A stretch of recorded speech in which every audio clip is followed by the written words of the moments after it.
Welcome to Natural Rami Abbey Highland. This is South Hawaii Hightower.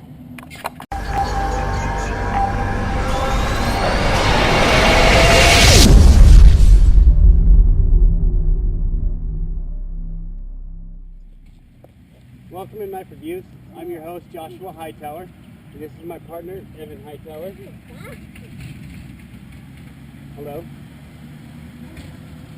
The Bark River Bravo 1.5 field, which means that it comes without the ramp on it, is an overall length of 11 inches, a blade length of 5.8 inches. It comes in A2 tool steel that is a full tang design. Comes in on 58 to 60 on the HRC. Its thickness is 0.217 inches.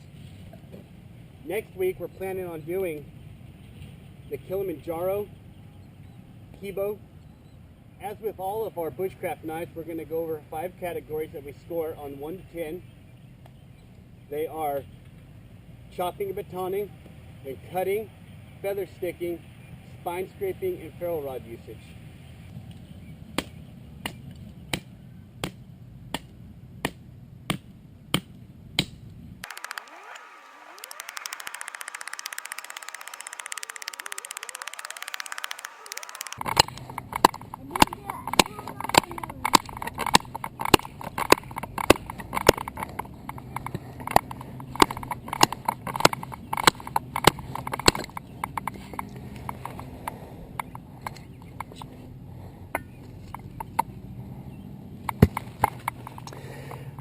I'm very impressed with how well it chops.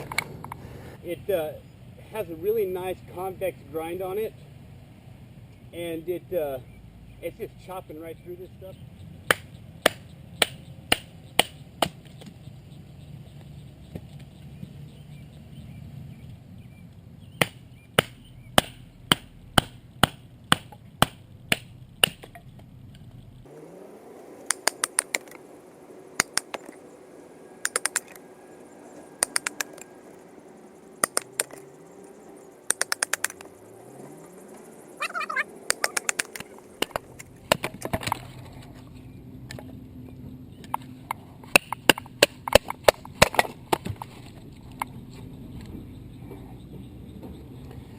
It's knocking through knots pretty well.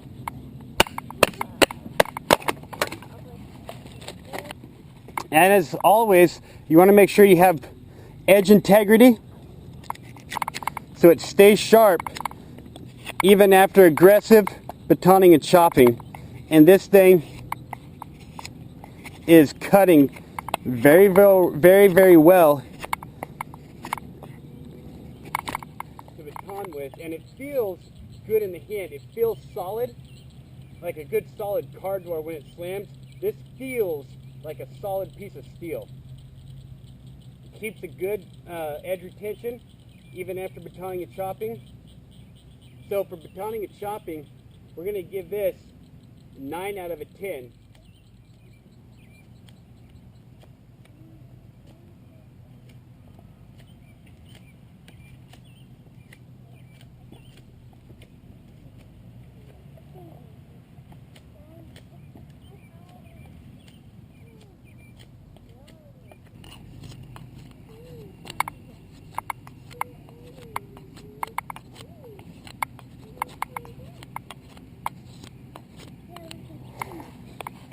So we can take a big stick, obviously cut it into a small stick for a bow drill, making a spindle. One of the tests that we always like to do is the rope cutting test. This is a big piece of very tightly wound cotton rope, and it's actually got a some kind of oil to make it a little bit harder. It's always a good test for a cutting display for a knife. So we're going to go right into that.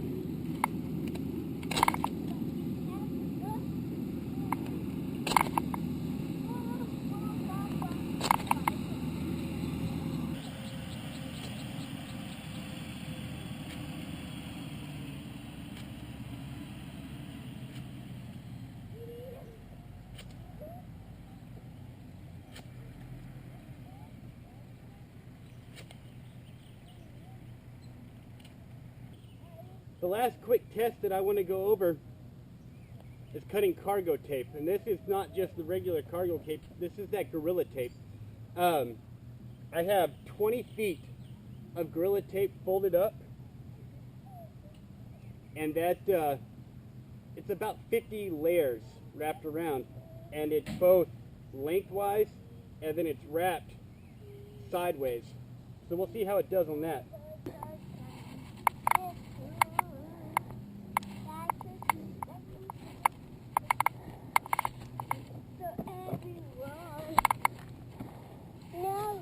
Somebody did this, like a diamond.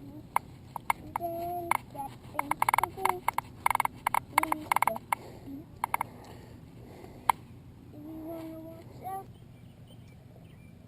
So for the cutting category, I'm very impressed with it. This has got a really nice convex grind, like I've pointed out. It's cutting very, very quickly and very efficiently, but it's also making it smooth. It's not leaving burrs or tear marks or anything like that. It's cutting right through it and making clean, concise, and very direct cuts. I'm very impressed with it. I'm going to give this a 10 out of 10 on the cutting category.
So it's feather sticking really well. So it feather sticks very well.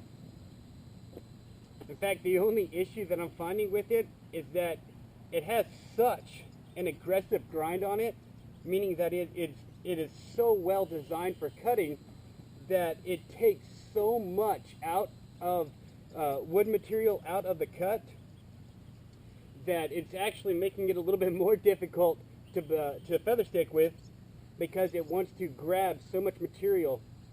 And if you got fat fingers, or you're just not a great feather sticker, like I'm not a great feather sticker, it can actually be a little bit more difficult to track the blade down the grooves to get that feather stick. We're going to give this an 8 out of 10 on feather sticking.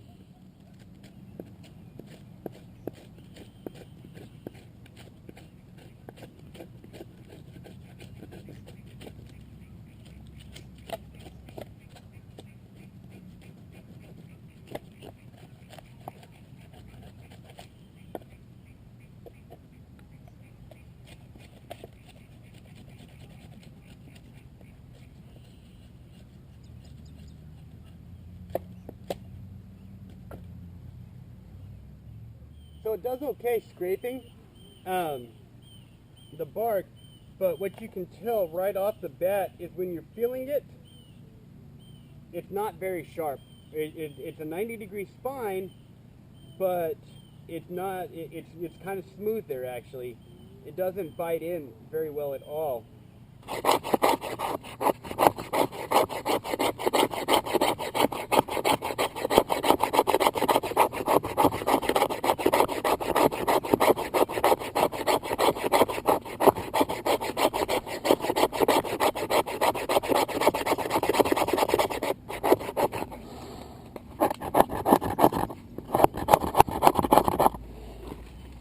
Yeah, I'm gonna go ahead and just stop that. It's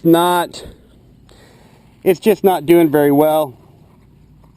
I'm not really, this is the first point of reviewing of this knife.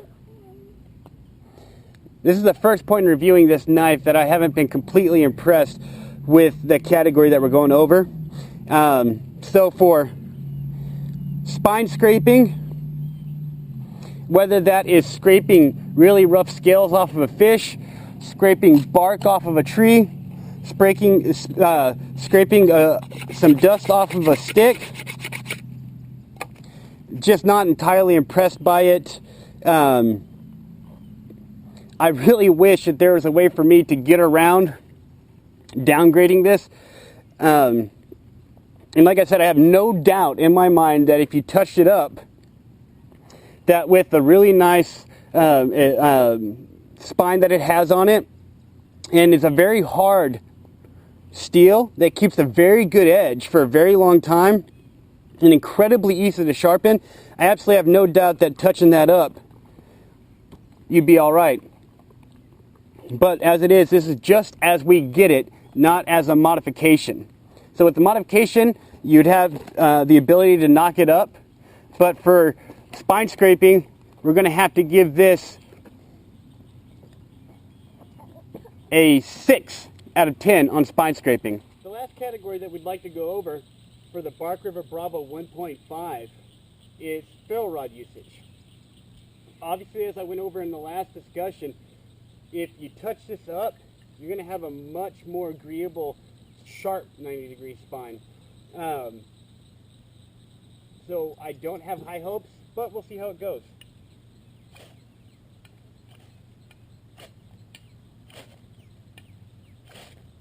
Okay, it's doing well. We're going to go ahead and get to it, and if we can get this lit up, it'll get a good score.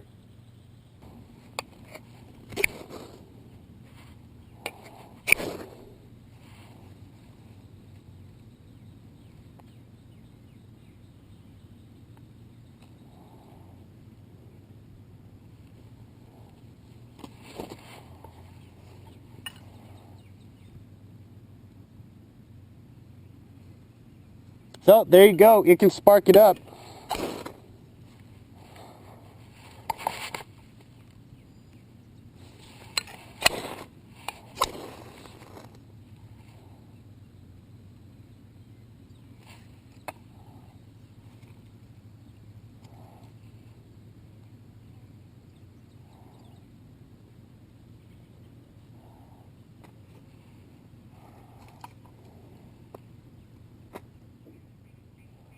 So for the category of ferrule rod usage, we're going to go ahead and give it a 8 out of 10. It's kind of funny that it scrapes a ferrule rod much better than it scrapes any of the other materials. At that $200, $225 price range, it's actually an incredibly well-priced knife. I think that Bark River actually priced themselves down out of a price range that they could be in. I absolutely think that this could be a $300 knife, and they could get away. It's available in Amazon.com. It's available from the Sigma 3 Survival School knife shop, and there's a lot of options for it. You can. What I would suggest is getting a different sheath. Maybe getting a custom-made sheath from Justin. We would really appreciate you going on to Knife Reviews on Facebook or YouTube, liking us, subscribing to us, and sharing it with your friends and family so they can like and subscribe it. And we would absolutely appreciate you watching our other videos, giving us your comments, giving us your questions. Joshua Hightower. I'm gonna miss you. He's going to miss you. We really appreciate it. Have a safe day and God bless. Bye-bye.